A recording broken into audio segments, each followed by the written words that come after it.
Это же с наших стран. Худалдааны эргэлтэнд эрчим хүч, нефть импортын хэмжээ жин дарж байгаа. Тэр хэмжээгээр нефтийн бүтээгдэхүүн нь манай эдийн засаг, хүмүүсийн амжилгааны зардлыг тодорхойлох гол бүтээгдэхүүн болдог. Гэхдээ үний хувьд хэлбэлзэлтэй байдаг. Энэ тал дээр та монголчуудад зөв ойлголт өгөөч. Да, значит, действительно, Монголия. Тийм л дээ. Монгол улс үнэхээр цахилгаан эрчим хүчний хомсдолтой байгаа. Ялангуяа оргил ачааллын үед энэ үеийн ачааллыг Оросын улбаны улсаас эрчим хүч авч зохицуулдаг. Танай эрчим хүчний хэрэгцээ өгцөн өсөж үйлдвэрлэдэж ахуйн хэрэгцээнд ч эрчим хүчний хомсдол бий болж байна.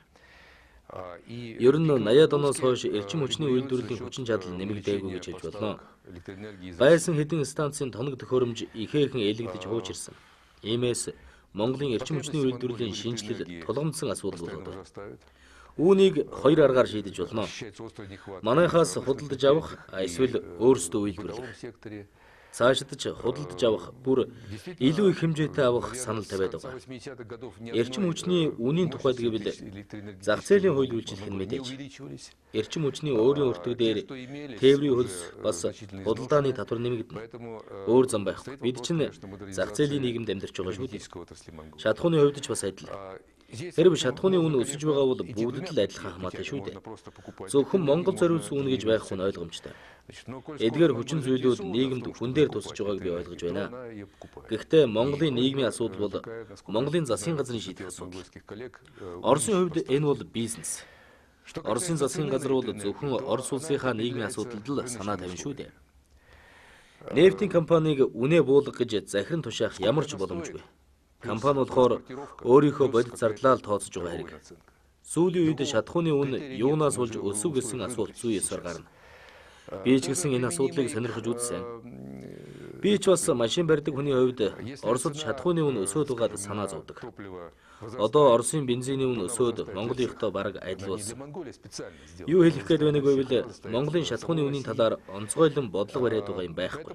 Гэсэн хэдий ч үн чухам яагаад өсөөд байгааг би зориуд судалж үзсэн шүү дээ. Оросын нефть боловсруулдаг 3 том үйлдвэр одоогоор технологийн шинжил хийж байгаа.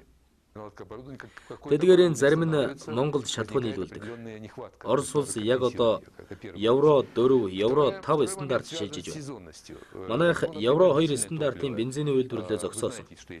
Шинэ стандартад шилжихийн тулд тоног төхөөрөмжийн ажлын горимыг өөрчилж таарна. Мэдээж зарим шугамыг зогсооно. Ингэснээр үйлдвэрлэлийн хэмжээ багасна. Өөр нэг асуудал бол улирлын чанартай асуудал. Дизелийн түлш гэгтэл өвөл зууны хоёр янз байдгийг та мэднэ. Намартаа технологийн горимыг өвлийн горим шилжүүлэх шаардлага зайлшгүй гарна. Үүнээс үүдээд түлшний төр зуурын хомсдол үүсдэг. Харамсалтай нь Монгол манайтай нефть бүтээгдэхүүн нийлүүлэх урт хугацааны гэрээ байхгүй тул урьдчилсан захиалгын журмаар авдаг. Бэлэн үлдэгдэл байвал нийлүүлнэ, байхгүй бол чадахгүй гэсэн. Тодорхой тогтсон үнээр урт удаан хугацаанд нийлүүлнэ гэсэн үүрэг Роснефть хүлээдгүй. Үүнээс гарах нэг гарц бол засгийн газар хооронд урт хугацааны гэрээ байгуулах. Эсвэл Роснефть Монголын аль нэг эрх хүхийн субъект хоёрын хооронд ийм гэрээ байгуулж болно. Компания Роснефть, которая является крупнейшим производителем нефтепродуктов в России, и соответствующие структуры с монгольской стороны. А когда именно состоится долгосрочные... Нефть импортын хувьд урт хугацааны гэрээ хизээ байгуулах вэ? Энэ асуудал олон жил яригдж байгаа. Яагаад биелэгддэггүй юм бол? Вы знаете, вопрос этот обсуждается действительно много лет. Он раньше был такой. Тийм ээ. Олон жил яригдсан асуудал.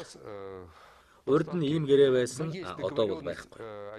Харин Монголын зарим нэг компани Роснефть тодорхой тоо хэмжээ заасан гэрээ байгуулсан байдаг. Танай шатхуун импортлогч компаниуд сарын эхэнд дараа сард авах шатхууны захиалга өгдөг. Тэгээд тодорхой хэмжээний шатхууныг ийм үнээр нийлүүлж болно гэсэн хариу батламж авсны үндсэндээ төлбөр хийдэг. Ингээд бараа наашаа ачигддаг. Гэхдээ үнэн нь хаанаас ачигдж байгаагаас хамаарна. Ангарскаас бол нэг үнэтэй, Комсомольскоос ачигдж байгаа бол өөр үнэтэй. Хэрв Оросын Европт байдаг нефть боловсруулах үйлдвэрээс ачигдж байгаа бол бүр өөр үнэтэй байх жишээтэй. Роснефть Монголын шатхуун импортлогч компаниудад богино хугацааны гэрээ байгуулах санд удаа дараа тавьж байсан. Энэ юу гэсэн үг вэ гэвэл Монгол улсад жишээлбэл 1 сард, 2 сард, 3 дугаар сард хэд хичнээн тонн шатхуун хэрэгтэй байгааг Роснефть тов тодорхой мэдэж байна гэсэн үг. 30, 40, 50 эсвэл 80 тонн байна уу? Тэр нь хэрэгцээнээс л хамаарна шүү дээ. Энэ тохиолдолд Роснефть гэрэн заасан хугацаанд нь уг шатхууныг ачуулах үүрэг хүлээн.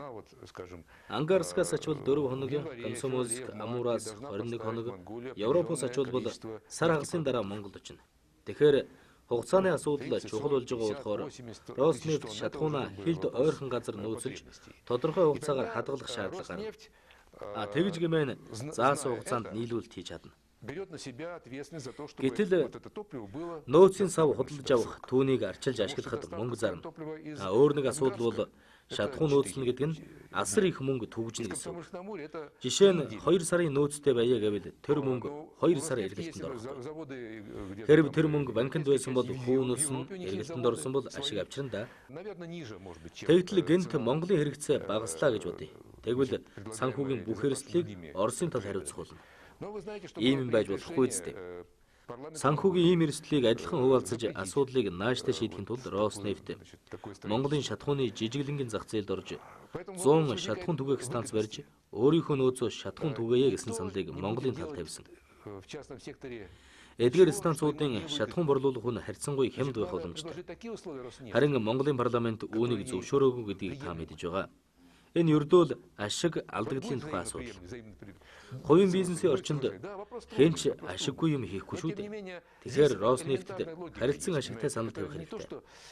Харилцан тохиролцож чадвал гэрээ байгуулагдана, мэдээж нарийн төвөгтэй асуудал да. Гэхдээ уг нь бол их энгийн логик байна. Монгол одоогоор 1700 шатхуун түгээх станц байна. Ганц 100 станц үүний дэргэд юу ч биш шүү дээ. Тэгэх тусмаа шинэ маршрутаар өөр цэгүүдэд барих. Энэ асуудлыг түрүүчийн засгийн газартай олон удаа ярьсан. Шинэ засгийн газартай ч ярих байх гэж бодож байна. Давтан хэлэхэд ашиг орлого олохын төлөө байгуулагдсан компанийг албадан алдагдалд оруулж болохгүй зү.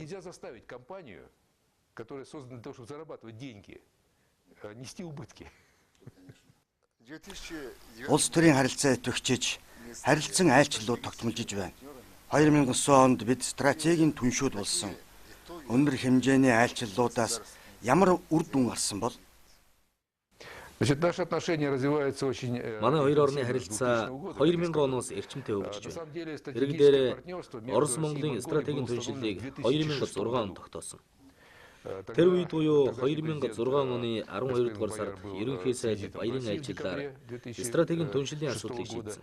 Харин 2009 онд ерөнхийлөгч Медведевийн айлчлалын үед стратегийн түншлэлийг цаашид хөгжүүлэх тухай тохиолдолд ерөнхийлөгч Медведев ноён ерөнхийлөгч Элбэг Доржинаар гарын үсэг зорьсон. Стратегийн түншлэл нь хоёр орны харилцааны бүхий л асуудлыг маш өргөн хүрээнд хамардаг бөгөөд хамтын ажиллагааны асуудлуудад тэргүүн зэргийн ач холбогдол өгдөгөөр онцлогтой. 2009 оны 8 дугаар сарын 10-нд хоёр ерөнхийлөгчийн гарын үсэг зурсан тунхаглалыг авч үзвэл манай хоёр орны харилцааны маш өргөн хүрээний асуудлыг тусгасан бидний цаашид хийх ажлын үндсэн суурь чиглэлийг тодорхойлсон чухал баримтчиг. Энэ бол тодорхой салбаруудад хамтын ажиллагаа хөгжүүлэхийн төлөө хоёр орны удирдагчдын улс төрийн хүсэл зорилгыг илтгэсэн баримтчиг. Тэгэхээр би таны асуултад ингэж хариулмаар байна. Айлчлалууд боллоо. Улс төрийн уулзалтууд хамгийн өндөр дээд түвшинд их нөхөрсөг, сайн хөршийн, найрсаг уур амьсгал боллоо. Саяхан 12 дугаар сарын 5-нд ерөнхий сайд Алтан хоёрыг манай засгийн газрын ерөнхий сайд Медведевтэй Бишкект уулзаж хоёр засгийн газар цаашид бүх чиглэлээр идэвхтэй хамтарч ажиллахад бэлэн байгаа талаар маш үр дүнтэй хэлэлцлээ. Тодруулж хэлэхэд стратегийн түншлэлийн тунхаглалд заасан зарим асуудлууд бүрэн хэрэгжихгүй байгаад л миний сэтгэл жаахан болсоор байна. Үндсэндээ би энэ асуудлаар энд байгаа хугацаанд 3 жил хөөцөлдөж байна. Так строятся новые линии железной дороги. Раньше Оросын холбооны улсын зүгээс 5 толгойн орд болоод шин төмөр зам барих талаар хамтарч ажиллах саналыг идэвхтэй тавьдаг байсан. Одоо энэ асуудал дахиж гарч байна уу? железнодорожные линии. Вопрос об участии Российской Федерации Монголд шин төмөр зам тавих, 5 толгойн орд газрыг ашиглахад Оросын холбооны улс оролцох тухай асуудал аль 2008 оноос идэвхтэй яригдж байна.